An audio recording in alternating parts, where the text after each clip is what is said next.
성부와 성자와 성령의 이름으로 말씀드립니다. 오늘 우리가 읽은 복음은 zakhe오라는 세리장이 예수님을 만나고 그 인생이 완전히 변화된 그런 내용의 말씀입니다. 먼저 zakhe오에 대해서 성경은 이렇게 설명합니다. 2절 보시면 거기에 zakhe오라는 돈 많은 세관장이 있었는데 이렇게 얘기하죠. 그러니까 이름은 zakhe오고 이 사람은 돈이 많은 사람입니다. 또 그의 직업이 뭐라 그랬죠? 세관장이다 이렇게 나옵니다. 그러니까 직업으로 보면 세무서장이죠. 세무서장입니다. 근데 예수님 당시에는 가장 손가락질 받고 매국노라고 욕을 먹는 직업이 바로 세리예요. 가장 욕을 많이 먹었죠. 왜냐하면 세리들은 로마 정부의 앞잡이가 되어서 자기 마음대로 세금을 거두어 들일 수 있는 특별한 권리를 부여받았기 때문에 그렇습니다. 거의 대부분의 세리들이 어느 정도의 세금은 로마 정부에 상납하고 나머지는 자기가 갈취를 했어요. 그러니까 세금을 많이 걷겠죠. 쓸데없는 세금을 많이 매기겠죠. 그래서 세리들은 면허증을 가진 도둑놈이다 이런 소리를 들을 정도로 당시의 모든 사람들에게 아주 공공의 적입니다. 과거에 제가 80년대죠. 운전할 때 그때는 운전하다가 신호를 위반 안 되든가 아니면 뭐 법규를 어기면 교통 딱지를 끊잖아요. 교통순경이. 근데 그렇게 많이 끊진 않아요. 딱지를 끊으러 오면 서로 약속이 있어요. 그때 90년 80년 말 정도 되겠죠. 어떤 약속이냐면 면허증과 함께 면허증 밑에 돈을 싹 넣어주는 거예요. 바울 아버님 해보셨죠? 네, 많이 했죠. 저도 많이 했어요. 고백인데.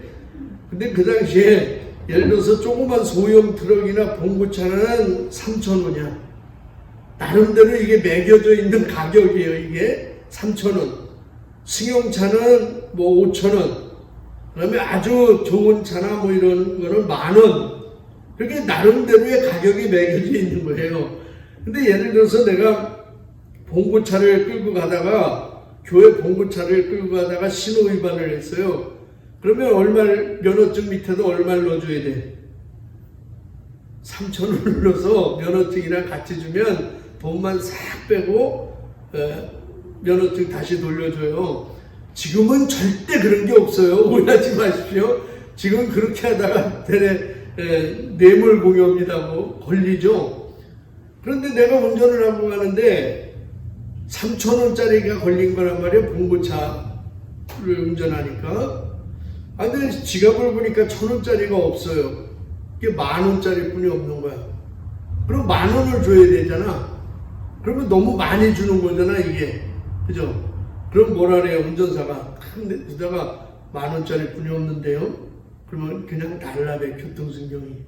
그래서 10,000원짜리 밑에다 딱 주면 7,000원을 거실러 줍니다. 이게 나름대로 법칙이 있었은 거야. 지금도 세계 뭐 어느 나라에서는 교통순경 월급을 안 준대요. 교통순경 월급이 없대. 그 얘기는 뭐냐면 너희들이 알아서 걷어먹어라. 알아서 먹고 살아라. 뭐 그런 이야기겠죠. 당시에 세리도 비슷한 거예요. 세리가. 그러니까 뭐 10만원 세금 나와야 될 유한 캔벌리에 가가지고 30만원 세금을 걷는 거예요. 그리고 10만원만 로마에 입금시키고 나머지는 자기가 먹고 사는 거죠. 그러니까 사람들한테 얼마나 욕을 많이 먹겠어. 저 도둑놈이라는 소리를 듣겠죠. 천하의 나쁜 놈이라고 소리를 듣고 사는 직업이 바로 세리인데 오늘 zakhe오는 세리 중에서도 세리장이야. 그러니까 이 동네에서 저러면 정말 나쁜 놈이고 죄 많은 놈이고 죄인이라고 이미 찍혀있는 그런 사람이죠. 근데 그 세리장의 이름이 뭐예요? 자케오예요. 자케오. 이름은. 이 자케오, 여기에 메시지가 있는 건데, 여러분, 우리가 자녀의 이름을 부모가 지어주잖아요. 물론 뭐 장명소에 가서 돈 주고 짓는 것도 있지만, 부모가 자식의 이름을 지어줄 때는요, 뭔가 바램을 갖고 짓잖아요. 그죠? 방신부님도 왜 대우기, 대기는 뭐야? 이름이 큰 그릇이 되라 이런 뜻인가? 터기 있었습니다. 터기. 대묵은 빅남. 그냥 묵하지 말아라 이런 뜻이야? 아니, 나름대로 부모가요 자식을 이름 질 때는 바램이 들어가 있는 거라고. 그래서 이름이 중요한 거라니까요. 왜냐하면 평생을 살면서 제일 많이 듣는 게 이름이잖아. 이름. 대우가의 대기, 뭐 누구, 시지, 자기 이름이라고요. 내 이름이 정말 중요한 거야. 네. 그래서 교회에서는 여러분들이 오면은 서영이, 영이야, 철수야, 서영이야, 철수야 그렇게 부르지 말고 교회 신명을 주잖아. 세례 받을 때 세례명을 주잖아요. 그래서 너는 이제 서영이가 아니라 서에스더다. 이렇게 교회 이름을 주고 그 에스더라는 이름을 부르잖아요. 그러면 왜냐하면 그냥 기본적으로 너는 에스더 같이 그렇게 살라. 그런 삶을 살아라. 에스더처럼. 그런 믿음 좋은 삶을 살고 하나님의 영광을 위해서 살라 이렇게 불러주는 거라고. 왜냐하면 사람이라는 게 있잖아요. 말대로 되는 경우가 얼마나 많아. 말대로 됩니다. 죽겠어 하면 죽어요. 말대로 되기 때문에 이름도 굉장히 중요한 의미가 있는 거지. 아마 자케오 부모님도 자케오라는 이름을 지어준 바람이 있을 거예요. 왜냐면 자케오라는 뜻이 뭐냐면 정결하다, 순결하다 이런 뜻이에요. 그러니까 자케오의 부모는 적어도 이 자케오 내 아들만큼은 하나님 앞에서 죄 짓지 말고 하나님 앞에서 정결하고 순결한 삶을 살았으면 좋겠다. 그런 의미로 자케오라는 이름을 아마 지어줬을 겁니다. 그런데 이 자케오는 이름값을 못하고 오늘 살아가는 것이죠. 그래서 7절 말씀 보시면 어느 날 예수님이 자케오의 집에 들어갔더니 동네 사람들이 수군거리면서 이렇게 말하잖아요. 7절 보시면 이것을 보고 사람들은 모두예요. 저 사람이 죄인의 집에 들어가 묵는구나 하며 못마땅해 하였다. 그러니까 동네 사람 모두가 자케오라는 사람을 다 아는 거야. 저거 죄인이야. 예수님이 왜 죄인의 집에 들어가서 거기서 묵지? 하고 다 비난하고 못마땅해 하는 것입니다. 그러니까 자케오라는 사람은 동네에서 인심을 잃은 사람이겠죠. 그러니까 돈은 많지만 주변에 사람이 없는 사람이에요. 외로운 사람이야. 돈만 많은 사람. 함께 밥 먹을 사람도 없어. 함께 어디 좀 외로울 때 이야기할 사람도 없어. 같이 여행 갈 수 있는 사람도 없어. 아니, 정말 외롭잖아요. 돈만 많으면 뭐해? 관계가 없는데. 어떤 신문사에서 독자들을 대상으로 설문조사를 했습니다. 당신이 직면하고 있는 가장 중대한 문제가 뭡니까? 이 질문을 했어요. 당신이 지금 직면하고 있는 것 중에서 가장 중대한 일이 뭐냐? 3가지 대답이 제일 많이 나왔는데요. 첫째는 두려움이에요. 두려움. 사람은 누구나 다 두려움이 있잖아요. 아이들도 5살이 넘으면 다 두려움이 생긴대. 그 두려움 중에서 가장 큰 두려움이 여러분이 뭔지 아세요? 죽음에 대한 두려움이에요. 알지 모르지만 죽음에 대한 두려움이에요. 내가 나는 몇 살까지 살고 싶은데 그 전에 아파서 죽으면 어떡하지? 나에게 암이 찾아오면 어떡하지? 나에게 이런 못된 병이 생기면 어떡하지? 내가 죽으면 어떡하지? 나 죽으면 우리 아이들은 어떡하지? 이런 죽음에 대한 두려움을 모든 사람이 다 있는 거예요. 그래서 여러분 예수를 믿는다는 거는요, 이 죽음에 대한 두려움에서 해방되는 거예요. 아멘. 왜냐하면 예수 그리스도를 믿음으로 말미암아 우리는 영원한 생명을 소유한 자기 때문에 죽음의 두려움이 없어요. 예수 믿는 사람은 영원히 사는 건데. 둘째는 염려입니다. 염려. 앉으나서나 걱정하고 한숨 쉬고 염려되는 게 많잖아요. 너무 많지 염려가. 그 다음에 셋째는 외로움이었다고 해요. 외로움. 여러분 요즘도 이 외로움을 못 이겨서 고독사 하시는 어르신들이 있잖아요. 가끔 뉴스에도 나오고 이러잖아요. 외로움이 참 큰 거예요. 근데 만약 두려움과 염려가 모두 이 외로움 때문에 생기는 것이라고 한다면 외로움이야말로 현대인들을 괴롭히는 가장 큰 문제라고 할 수 있을 것입니다. 그래서 정신과 의사를 찾는 사람들의 80% 이상이요. 왜 오느냐 하면 이 외로움 때문에 온다는 거예요. 80% 이상이 이 외로움 때문에 생기는 정신질환으로 고생하다가 정신과를 찾아온다는 겁니다. 우리 주변에도 이렇게 외로운 사람들이 굉장히 많아요. 돈이 있고 없고를 떠나서 외로운 사람들이 많잖아요. 돈은 많은데도 정말 누구랑 대화할 사람도 없어요. 함께 식사해 줄 사람도 없다니까. 여행 좀 같이 가줄 사람도 없다니까. 이게 얼마나 외로운 인생이야. 인생 잘못 사는 거잖아요. 주변에 마음을 나눌 사람이 없어요. 정말 불행한 사람이지. 돈만 많은 거예요. 돈만. 그런데 이 zakhe오가 죄인이고 외로운 사람이고 뭐 이렇게 보는 시각은 우리가 보는 시각이에요. 중요한 것은 예수님은 zakhe오를 어떻게 보시느냐 이겁니다. 9절 말씀 보면 예수께서 zakhe오를 보시며 오늘 이 집은 구원을 얻었다. 이 사람도 아브라함의 자손이다. 이렇게 얘기해요. 10절에 보시면 사람의 아들은 잃은 사람을 찾아 구원하러 온 것이다 하고 말씀하세요. 그 zakhe오를 보시는 예수님의 시각은 뭐예요? 쟤도 니들이 죄인이고 정말 큰 죄인이라고 욕하지만 쟤도 아브라함의 자손이야. 쟤도 아브라함의 자손이야. 나는 그 잃어버린 사람을 찾으러 이 땅에 온 거야.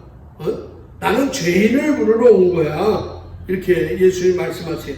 우리는 zakhe오를 죄인으로 보지만 예수님은 아브라함의 자손이야. zakhe오는 잃어버린 사람 중에 한 사람이야. 이렇게 보는 겁니다.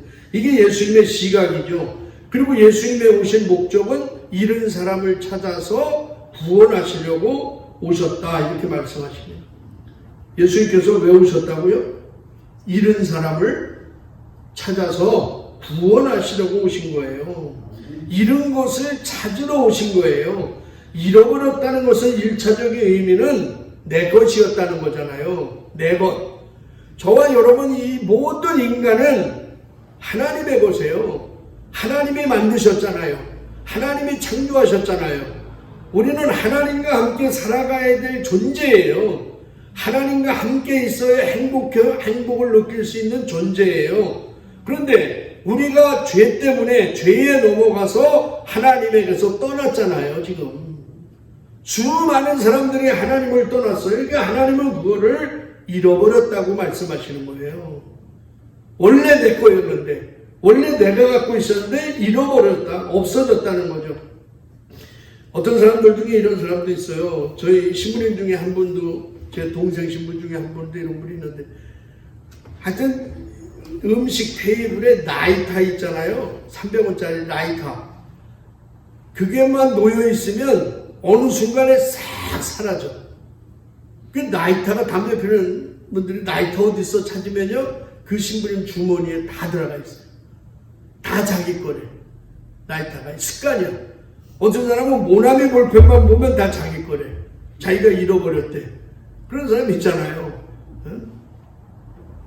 지갑 속에 있는 당신 돈, 그거 내가 잃어버린 거야. 내가 갖고 있던 돈이랑 똑같아. 이러면 곤란하잖아요. 여러분, 잃어버렸다는 이 표현의 진정한 의미는 뭐예요? 내가 잃어버렸다.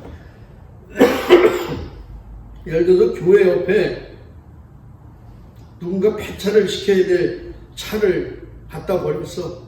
재무위원이 새로운 차를 뽑았잖아. 어마어마하게 좋더만 그거. 응? 근데 그 전에 차가 고장나서 그걸 교회에다가 옆에 버렸어요. 그래요. 아니면 비싸게 준 차를, 비싸게 돈 주고 산 차를 왜 갖다 버려요? 왜 갖다 버려? 그럼 갖다 놔주면 가치를 상실했기 때문에 버리는 거잖아요. 가치가 없는 거야. 왜냐하면 자동차의 생명은 사람을 안전하게 태우고 운행하는 건데, 이게 운전하다 보면 엔진이 쓰고 브레이크도 말이 안 듣고 가치가 없는 거야. 그 가치를 상실하면 아무리 겉은 멀쩡해도 오히려 돈을 보태서 버려야 합니다. 여러분, 아무리 명품 시계라도 뭐예요? 시계가 시간을 알려주지 못하면 그건 아무 쓸모가 없어요.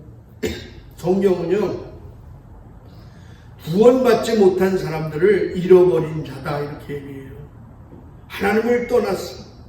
원래 하나님 거였는데 하나님을 떠난 사람들, 구원받지 못한 사람들을 성경은 잃어버린 자다. 저와 여러분에도, 우리도 과거에는 잃어버렸던 자예요. 하나님에게서 떠났던 자잖아. 그죠? 근데 예수님이 저와 여러분을 찾아오셔서 우리를 하나님의 자녀를 삼아주시고 구원시켜주시고 우리를 찾아주신 거라고요. 그 전도가 뭐예요? 잃어버린 자를 예수님하고 다시 연결시켜주는 게 전도라고. 그게 전도예요. 오늘 zakhe오가 어떻게 예수님을 만났고 그 결과는 무엇인지 한번 보시죠. zakhe오에게는요, 예수님을 만나기 위해서는 두 가지 문제를 해결해야만 했습니다. 첫째는 뭐냐면, 예수님을 만나려고 zakhe오가 가는데 예수님 주변에 수많은 군중들이 둘러싸고 있어요. 그래서 예수님을 만날 수가 없는 거야. 이 군중들 때문에, 군중들 때문에 예수님을 만날 수가 없어요. 이 군중이 장애물이에요. 근데 여러분 잘 생각해 보세요. 교회 안에도요, 여러분 얼마나 많은 군중이 있는지 몰라. 군중은 이름이 없어요. 그냥 왔다가 가는 사람들이야. 뭔가 교회를 위해서 헌신하고 예수님의 제자로 내가 살아가고 이런 게 아니라 그냥 왔다가 가는 사람들 군중이야. 일주일에 한 번 교회 왔다가. 나는 그런 군중이라도 좀 많아봤으면 좋겠어. 대형 교회들 보서 수만 명이 모여들지만 그 사람들이 다 예수 믿고 예수님의 제자인가요? 그렇잖아요. 대부분은 군중이야, 군중. 근데 이 군중이 장애물이 된다는 거예요. 문제는 이 사람들 때문에 새로운 교회 나오는 사람들이요, 예수님을 만나지 못해요. 예수님을 못 만나. 알아야죠. 예수님 주변에 있는 이 군중 때문에 새로운 사람이 교회에 와서요, 정작 예수님을 만나러 왔는데 예수님은 못 만나고 그 사람들 때문에 상처받고 교회를 떠나는 사람들이 얼마나 많은지 몰라요. 아니, 교회에 와서 예수님을 만나야 하는데 군중에 둘러싸여서 예수님이 안 보입니다. 그래서 예수님을 보지 못하고 그냥 사람만 보다가 1, 2년 동안 사람 구경만 하다가 다시 떠나가는 거예요. 근데 여러분, 혹시 내가 새신자에게 군중의 역할을 하고 있지 않나 늘 뒤돌아봐야 돼요. 만약에 새신자가 우리 교회에 왔어. 근데 이분을 우리가 예수님을 만날 수 있도록 환대해주고 예수님을 만날 수 있도록 인도해줘야 되는데 그건 안 하고 그냥 내 모습만 보여줘.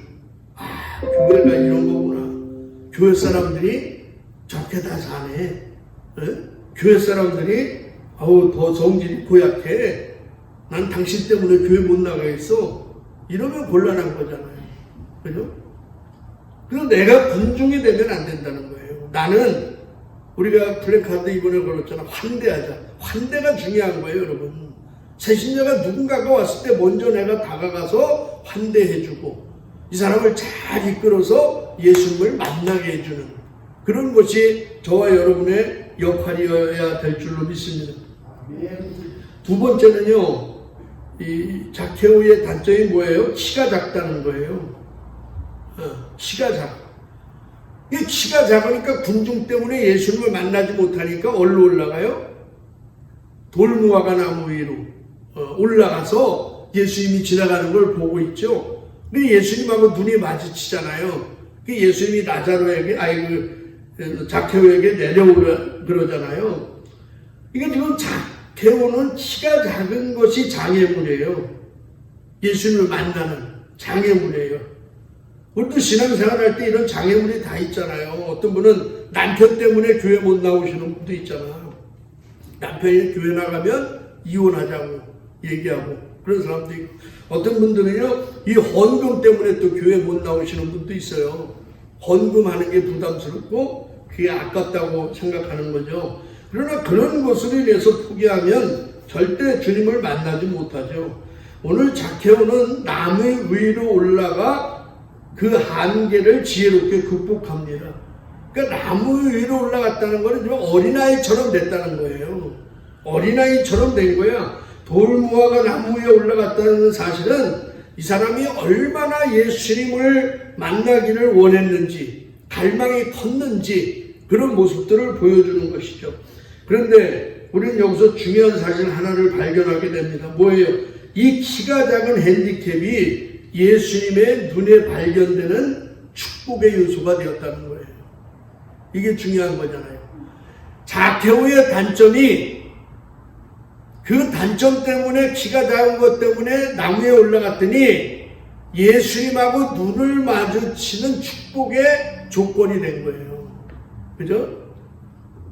이처럼 인생을 살다 보면요, 우리의 약점이나 부족한 점, 결점이 오히려 축복의 계기가 되는 경우가 굉장히 많습니다. 굉장히 많아요. 우리 중에도 그런 거 있잖아요. 나에게 어떤 어려움이나 고난이 왔어요. 갑자기. 근데 그 아픔 때문에, 그 풀리지 않는 문제 때문에 내가 예수님을 믿을 수 있잖아요. 그죠? 아니, 나에게 어떤 내가 가난하기 때문에 정말 더 하나님 앞에 나와서 복 받으려고 기도하시는 분도 있잖아요. 내가 몸이 아프기 때문에 하나님 만나서 내가 치유받고 하나님 앞에 더 간절히 기도하게 되잖아요. 이게 그런 약점들까지도 하나님은 들어 쓰시는 분이에요. 그러니까 여러분이 인생을 살다 볼 때, 나에겐 이게 정말 약점이야. 나는 정말 이거는 내가 못할 것 같아요. 난 이거 아니야. 내 인생에 이것만 없었어도 난 성공했어. 이런 약점들이 있잖아. 그죠? 그거 그렇게 안 좋게 볼 일도 아니에요. 그것 때문에 내가 성깔이 안 좋기 때문에 더 예수님한테 무릎 꿇잖아. 그래요, 안 그래요? 내가 너무 착하면요, 기도 안 해도 착하게 살아. 근데 내가 승질 못된 거 알잖아요. 그 성질이 좀 좋게 바꾸려고도 기도하잖아. 그런 핸디캡들이 주님을 만날 수 있는 계기가 된다는 거지. 오늘 자케오는 자신의 한계를 극복하고 예수님을 만납니다. 그리고 그의 삶의 일대 전환점을 맞이합니다. 저 본문 8절 보면, 그러자 자케오는 일어서서 주님, 저는 재산의 반을 가난한 사람들에게 나눠주렵니다. 그리고 제가 남을 속여 먹은 것이 있다면 그 4갑절을 갚아주겠습니다 하고 말씀드렸다. 여러분, 사람이 어떻게 이렇게 변할 수 있을까요? 사람이 어떻게 이렇게 변할 수 있을까? 정말 대단한 변화잖아요. 지금 자케오에게 지금까지 가장 중요했던 가치는 뭐예요? 돈이에요. 그죠? 돈 때문에 사람들한테 그런 욕을 먹고 살고 죄인이라는 손가락질을 받고 살잖아요. 그런데 예수님을 만나자마자 그 가치가 변하는 거야. 삶의 가치가 변해요. 그러면서 뭐래? 내가 재산의 반을 가난한 사람들에게 나눠주겠다.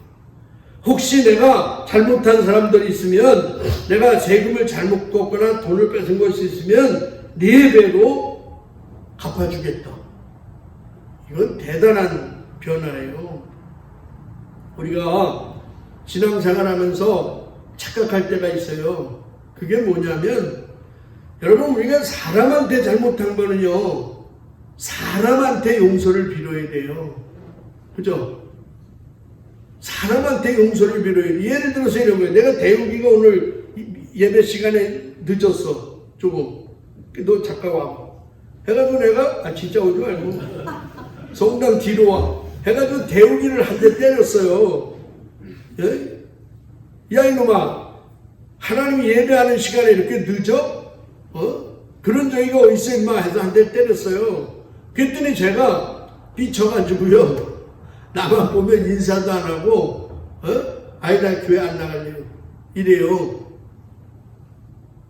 근데 내가 그날 밤에 하나님 앞에, 하나님 제가 대우기 한 대 때렸는데요, 제가 너무 잘못한 것 같습니다. 제 죄를 용서해 주십시오 이렇게 기도했어. 그리고 그 다음날 대우기 만나가지고 야 괜찮지 너? 그랬더니 쟤는 화가 안 풀린 거야. 근데 내가 이래, 야 내가 어제 하나님한테 기도했는데 하나님이 내가 너 한 대 때린 거 다 용서해 주실 텐데 그러니까 너도 털고 넘어가자 이렇게 얘기해. 그럼 제가 뭐라 할까요? 이 신부가 완전 미쳤구나 이럴 거 아니야, 그지? 근데 여러분 우리가 신앙생활 그렇게 한다니까. 얼마나 많은 사람들이 이거 헷갈리는지 몰라. 내가 누군가에게 예를 들어서 돈을 띄워 먹었어요. 그거 가지고 내가 하나님 앞에 와서 내 회개하고 하나님 앞에서 회개해야지. 자기가 잘못한 건 알아야 되니까. 내가 잘못했어요. 그런 진짜 회개는 뭐예요? 그 사람 찾아가서 돈을 갚아줘야지. 에? 내가 왜 이 설교 이렇게 강하게 얘기하냐면 나한테 돈 쪄먹은 놈 이 설교 좀 듣고 회개하라고 얘기하는 거야 지금. 그걸 갚아주는 게 회개잖아. 근데 우리는 사람한테 잘못해놓고 맨날 하나님 앞에 용서받았다고 얘기를 해요. 그건 잘못된 신앙입니다. 하나님한테 잘못한 건 하나님한테 회개하고, 사람한테 잘못한 건 하나님 앞에 회개도 해야 되겠지만 그 사람과 내가 풀어내야지. 지금 자케오는 그 얘기를 하는 거예요. 지금 여기서 내가 누군가에게 잘못한 게 있으면 4배로 갚겠습니다. 또 내가 아직까지 잘못 살아왔으니까 이 돈 잘못 벌어온 거니까 이거의 절반을 내가 가난한 사람들을 위해서 바치겠습니다. 할렐루야. 이게 얼마나 여러분 대단한 변화예요. 여러분에게도 이런 변화가 있기를 주님의 이름으로 축복합니다. 아멘. 신부님, 땅 문서 여기 있습니다. 주식 증서 여기 있습니다. 제 재산의 반을 하나님께 드립니다. 아멘? 안 하잖아. 절대 하면 안 돼요. 그런 건. 그렇습니다, 여러분. 누구든지 예수를 만나면 변해요. 예수를 만나면 변해요. 예수를 만나면 달라집니다. 예수를 만나면 변해요. 근데 어떤 사람들은 10년을 예수를 믿고 20년을 예수 믿었는데도 더 악해지는 사람이 있어. 변하질 않아요. 그건요, 죄송하지만 그 사람이 예수 만난 게 아니에요. 예수를 못 만난 거예요. 예수를 못 만났기 때문에 변화가 없는 거예요. 누구든지 진짜 예수를 만나면 삶이 변해요. 가난한 사람들에게 관심이 가요. 억울한 사람들에게 손이 갑니다. 또 말이 변해요. 말이. 성령 받으면 말이 변한다 그랬잖아. 남을 험담하고 수군거리던 그런 말들이 칭찬하고 감사의 은혜로 바뀐다는 사실을 믿으시기 바랍니다. 그렇습니다, 여러분. 하나님은요, 사람을 바꾸는 일을 하는 분이에요. 사람을 바꿔요. 어떤 사람일지라도 주님 앞에서 변화가 가능하다는 사실을 믿으시기 바라요. 나 같은 죄인도 변화됐는데, 신부님 저 사람은 절대 변화될 사람 아니야. 신부님 저 사람은 전도해도 안 돼. 세상에 그런 사람이 어디 있어. 예수만 만나면 살인자도 변화되고, 도둑놈도 변화되고, 사기꾼도 변화되고, 변화되는 줄로 믿습니다. 오늘날 우리 주변에 보면 현대판 자케오들이 너무 많아요. 돈은 소유했지만 행복하지 못합니다. 열심히 산 덕에 돈을 벌었지만 얻은 것보다 잃은 게 더 많아요. 잃은 게 더 많습니다. 주위에 많은 사람들이 있어도 외롭다고 합니다. 젊은이인데도 불구하고 왜 살아야 하느냐고 물어요. 젊은이들이 자살을 하잖아요. 왜 살아야 되는지 모른다는 거예요. 왜? 내가 무엇을 위해서 살아야 될지 모르기 때문에 그래요. 사람은 사명으로 살지 않으면 동물에 불과한 겁니다. 우리는 살아야 할 이유가 있어야만 행복한 거예요. 살아야 될 이유가 있어야 행복하다고. 하나님께서 사람을 그렇게 창조하셨기 때문에 그래요. 그래서 제가 전도훈련 때 3가지 질문했잖아요. 인간의 근원적 질문. 첫째가 뭐예요? 나는 누구인가? 나는 누구냐? 두 번째, 나는 왜 사는가? 세 번째, 나는 어떻게 살 것인가? 이 3가지의 정확한 답, 이 3가지 질문에 정확한 답이 없으면요, 사람은 행복해질 수가 없어요. 이거에 대한 분명히 답이 있어야 돼요. 오늘 이 예배 가운데 저와 여러분 모두 진정으로 예수를 만나고 변화되어서 하나님의 뜻을 이루어드리는 그런 삶을 살아가시기를 바랍니다. 오늘 zakhe우의 변화가 저와 여러분의 변화가 되어서 내 삶이 변화됨으로 이웃에게 복음이 될 수 있는 그런 우리 모두가 되기를 주님의 이름으로 간절히 축원합니다. 성부와 성자와 성령의 이름으로 말씀드렸습니다.